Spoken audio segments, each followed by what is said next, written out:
Everyone here has been really helpful and really knowledgeable and willing to teach me, and that's what I'm very grateful for. And I've been able to learn very fast, and not just about Japanese cars, but just about the industry as a whole, and just how it is to be a technician and how it is to run a shop. And I feel very grateful to have learned all this stuff in such a short amount of time. No brainer, I would say. Plus is a great place to come just because we are very thorough with our inspections. We do a good job at trying to be as communicative and transparent with the client, and even not just the service advisors, down to the technicians and the shop assistants. If we see a client, we try to greet them with a smile and be polite, and I feel a lot of other places do lack that personal feel and being able to feel like you are actually getting taken care of. And here I think we try our best to do that.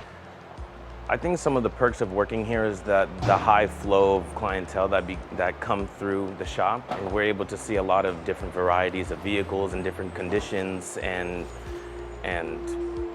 in such a short amount of time you're able to see a lot of different things go on at the shop.